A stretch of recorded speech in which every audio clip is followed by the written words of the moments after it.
to play. It's a different balance to the Middlesex team. I mean, there's a lot of spin in that team. You have to assume that's something they've picked up in the previous games here. But it's a balance that looks quite nice from what we've seen over the recent games. So out go the Middlesex openers.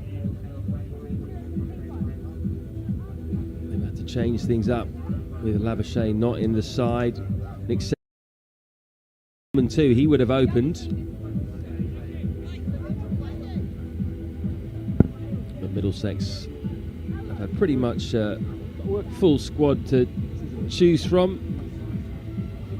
And Majid coming in as well, which hopefully will give them a cutting edge today. And it's going to be Majid to bowl the first over of this game. His second stint at Middlesex. He was here in 2019. And he's going to bowl the first ball to Kieran Carlson, who's opening alongside the vastly experienced Colin Ingram. Kieran Carlson, a very promising young batsman for Glamorgan, 23 years old. He was the youngest first-class centurion for Glamorgan in 2016 at the age of 18 years and 119 days. What's he got against Majid? Pickled round the corner, straight to the imposing figure of Tom Helm at short fine leg. So in terms of our field, Majib's got 2 men out on the boundary, as you'd expect. One at long on, one at deep square leg. Down leg side again. He really does bowl everything, doesn't he, Macca? He's got carom balls, he's got googlies, he's got leg spinners, he's got off spinners. First 2, though, both starting, shall we say, leg stump-ish. That one's straighter.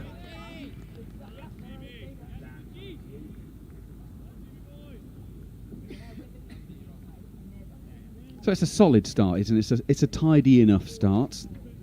A leg side wide. And now he's got the left-handed Ingram on strike.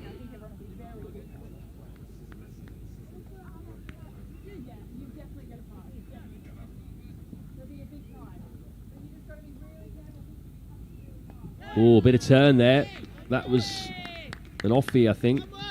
Just looking at him on the screen and trying to pick him, he's so difficult, even from here, let alone for the batsman. Let's have a look at this one closely. What's it going to be?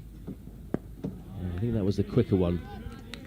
Yeah, it looked a quicker offie, that one. It was interesting watching the Test match the other day and trying to get Kumar Sangakkara, one of the greatest of all time, to try and pick people from the hand. Oh, that's turned. Definitely a bit of something there. Yeah, look at Nick Cook, the umpire. The umpire's joining in. Well, of course, former spinner, he's gonna love seeing this, isn't he? Umpire's getting in the head of the batsman there.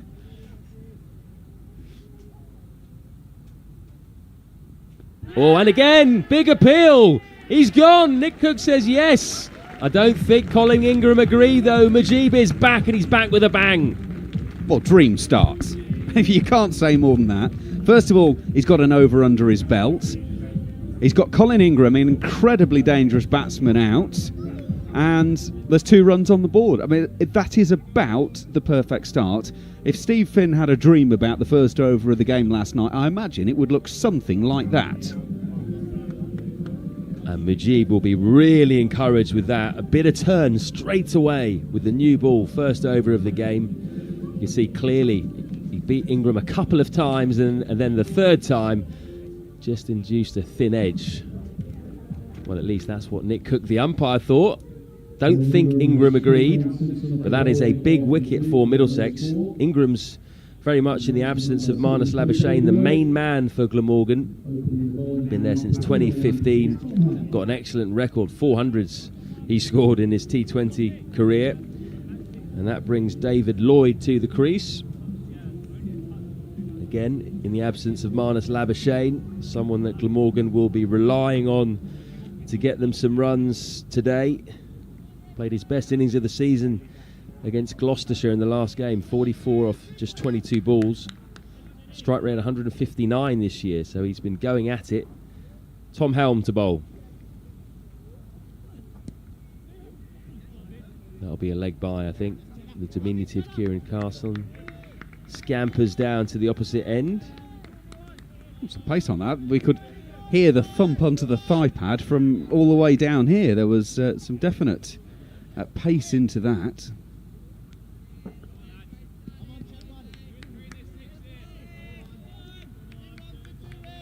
So Lloyd takes guard.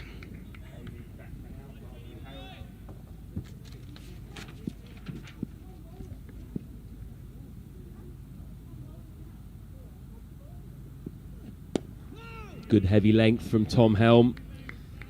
He'll want to come back strongly today. If you're watching the Middlesex Surrey game a couple of days ago, it was a heartbreaking end for Middlesex. Should have really won that game. Tom Helm's 19th over went for 19. That's exactly what Surrey needed off the final two, so they didn't even need the final over. Helm was better against Essex when his 19th over got Middlesex back in the game. That's where he needs to be, I think. That's a good length. Do you know, one of my highlights from that game was when they took Gareth Batty for 16 and an over. Gareth Batty's about 800 years old and bowled about 1 million overs. And I don't think he'll have ever gone... Well, it might have been a couple of times in 5 years, I'm guessing, that Gareth Batty has gone for 16 and an over. That takes some doing. For a man who's been around the game, that was seriously impressive. He's your mate from TalkSport, isn't he? Must have worked with him a bit. I have indeed, and it took all my restraint to not send him a message after that. Oh, that's a pull swivel shot into the trees. Lovely that from David Lloyd. Just picked up the length really quick. That was just helped on the way, wasn't it? That came right out the middle of the bat, on one leg, and just flicked it up and over square leg. Interestingly, Helm's called straight away for the groundsman to come out with a bit of sawdust for the footholds. Not sure if that's kidology or if it genuinely is a little bit moist. It is very overcast and maybe a bit muggy and a bit sticky, so it might be a little bit damp underfoot. The covers were, if not on the pitch, around it all the way up until the toss and just afterwards. So I'm taking that to mean that the ground staff are a little bit concerned about the weather. I'm a little bit concerned about the weather because I'm 0 for 1 in completed games working with you so far, Floydie. So I hope I am not the kiss of death on this. Well, I would say you were, but Middlesex have lost 6 games this year, so it could be you, could be me, could be Adam Collins, could be Izzy Westbury. None of us have had much luck with Middlesex. Shall we all agree and just blame Colo then? Yeah, Adam Collins, your fault, mate. Right, what's Helm got in reply here? Bit of a waft from David Lloyd on that occasion. That's neither here nor there. That is what I call a getting out shot. I can't see what positive you get from playing that shot. Either try and play it through the offside on the front foot or try and force it off the back foot. But that's sort of a little sort of flicky effort that, generally speaking, is slip catching practice, or to that man on your screen, Simpson, if you get it really, really fine.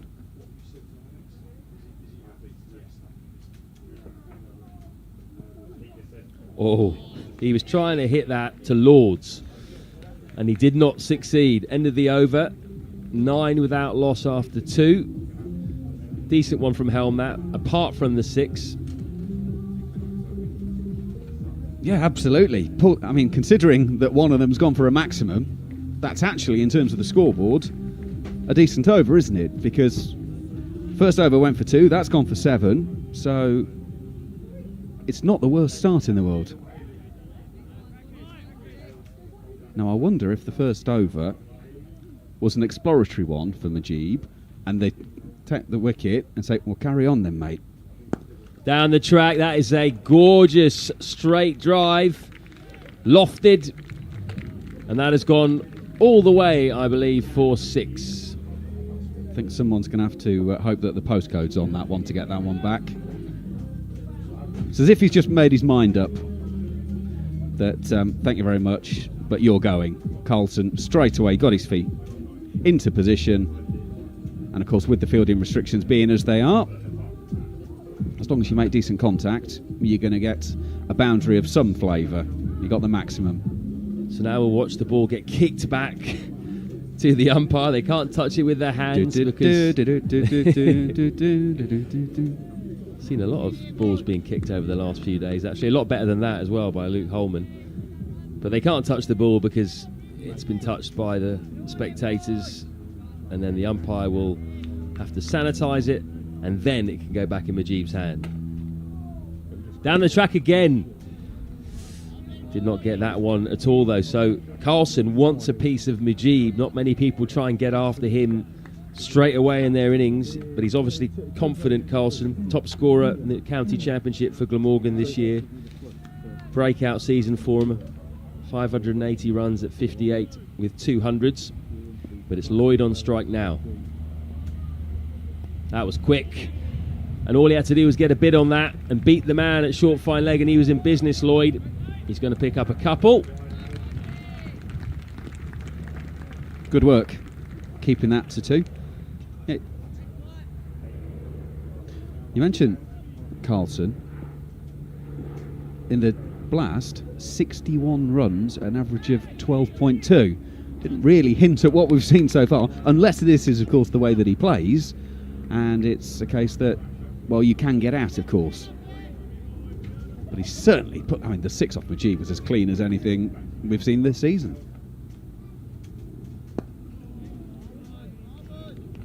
Well, anyone, I think, who's willing to run down the track to someone like Mujeeb, the first 2 deliveries they face against him pretty much, is going to have to be brave and confident. Very hard to pick him, know which way it's turning.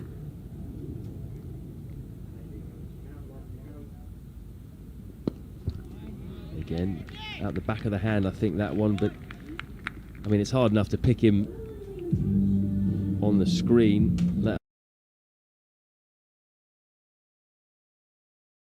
19 for 1. It's brave, it's confident, or it's a man who's been told by the team that is your job. You have free license. If it goes wrong, there's no comebacks. There won't be any, what do you think you were doing there, when he gets back to the dressing room, or the tent, as it often is. And that is so important in T20 cricket.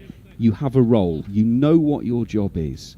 And if it doesn't work on a particular day, if your job is to be the aggressor, be the aggressor. Again, a hard, heavy length from Helm. Good start to the over. He's not had the greatest of starts in this competition, Helm. A couple of games coming into this game. 2 wickets at 34. Economy rate 9.7. That's a lot more expensive than we're used to from him. He missed the beginning of the season because of COVID-19, actually, which he contracted. Might have needed a couple of games just to blow out the cobwebs, regain his fitness. Oh, he's gone big again. He hasn't got that, though. Finn's got a chance, running back. Oh, just couldn't quite get there. Q-ender, really, from Kieran Carlson. Finn was twisting and turning. At one point, we thought he might get there, but it just eluded him. The thing you can't quite tell from those pictures is that from the wicket, it's like an upturned saucer. The outfield is sloping down towards the boundary. So not only is Stephen Finn running away, and he's going to have to try and take that over his shoulder, but he's also feeling like he's running downhill. So you've got to judge that, judge the angle of the ball, and pick it out of the sky. It's far more difficult than you initially appreciate. Same again. This time Finn's got a chance, though. He hasn't got it, Carlson. Simple catch for the Middlesex captain. And they have their second. 22 for 2. Kieran Carlson's been aggressive. Too aggressive. Played the shot. Played it the one before. Got away with it. Got less of this one up into the air. And Finn able to go sideways across the angle on the turf and took a very comfortable catch. So 22 for 2. The sort of start that, in a way, Middlesex will be quite happy with. Glamorgan winning the toss and batting. They think they can set a target for Middlesex that they won't be able to chase down. And wander into the crease. One of the changes that Glamorgan had to make today as Billy Root comes in.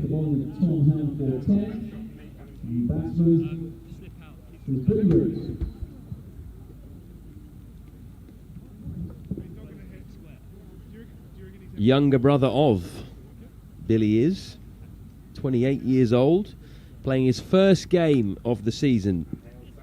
Generally been used more in 50 over cricket and 4-day stuff. He won't be facing though because the batsman crossed.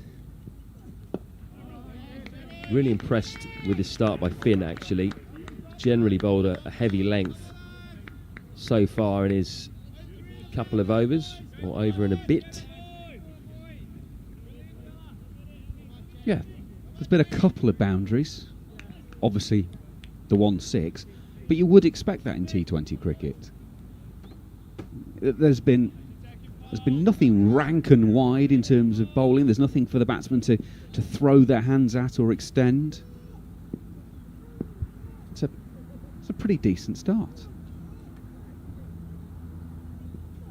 Moves across. That's a lovely shot. Beautiful timing from David Lloyd. He's going to pick up a couple. Lovely timing. As you say, just going across the stumps and just clipping it away. I mean, Helm hasn't done a great deal wrong with that. And it's been tucked away, and Holden does the fielding, sweeping around on the mid-wicket boundary. Nick Cook is doing an awful lot of looking around at the sky at the moment. Don't know if he can tell something that we can't.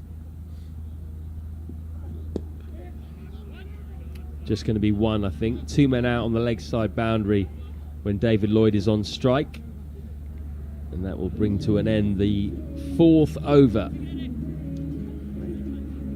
24 for 2. I'm hearing reliably from our cameraman Jake that there's a bit of rain in the air.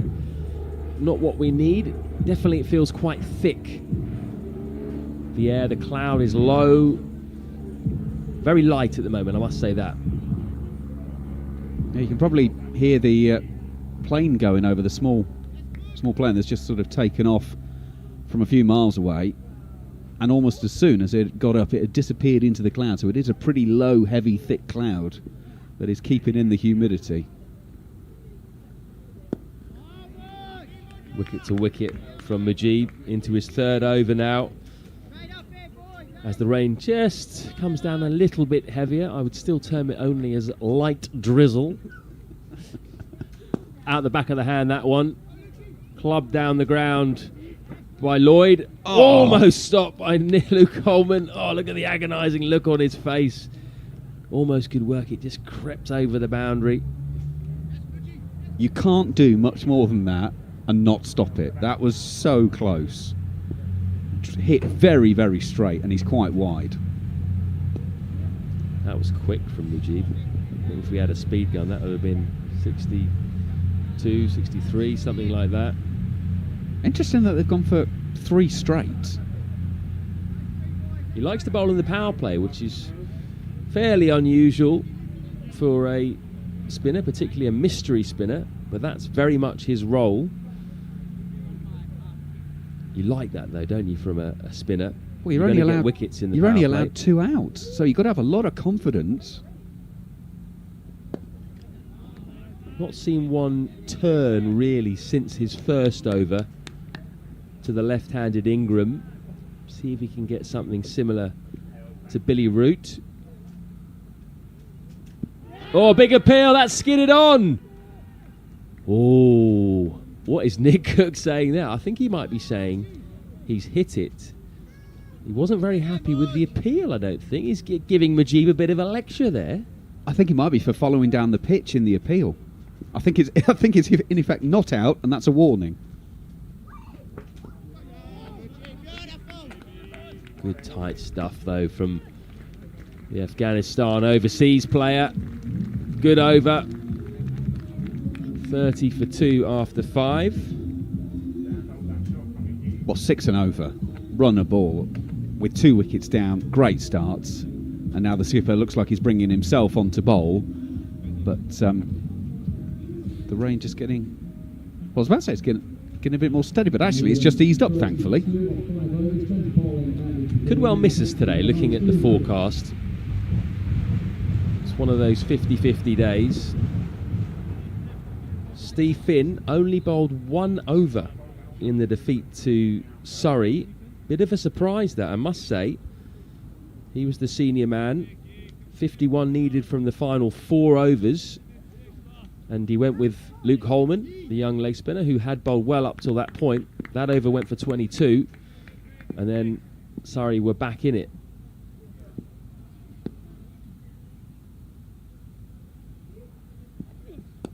Well, there's a chance. Is there? No. Skewed away off a thick outside edge. That was lucky. Might run away to the boundary as well.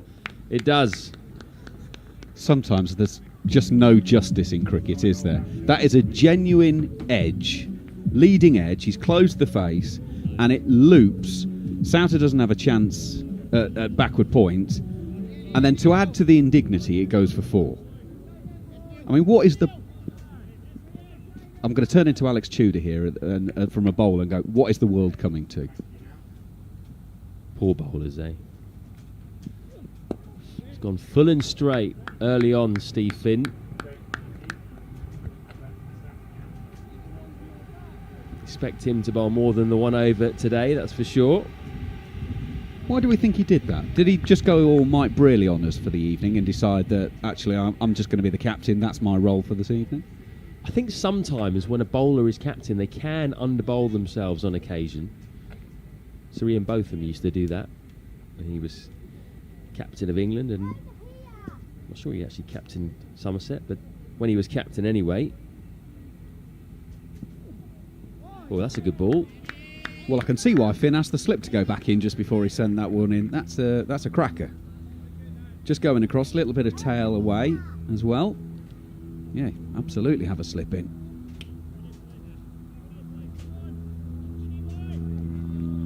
Billy Root, not really renowned for his T20 game. 32 matches in all, 372 runs at 20. Strike rate just 105. He's nicked that, and he is out. What a classical dismissal that was. Just like watching Stephen Finn in a test match. Nice pouch as well from Stevie Eskenazi. Middlesex in business here, 35 for 3. And that's why you put the slip in. It's exactly that. That was genuine red ball cricket. Stick it on a length, bring the batsman forward, edge, caught at slip. Excellent start this from Middlesex. Really, really good start. This is the final over of the power play, and Glamorgan are 3 wickets down.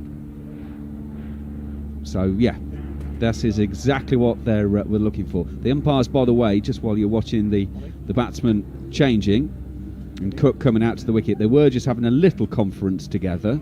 But it does feel now, actually, that we seem to be safe for a few minutes. I'm looking around and there are a couple of umbrellas up, but certainly not as many as there were 10 minutes ago.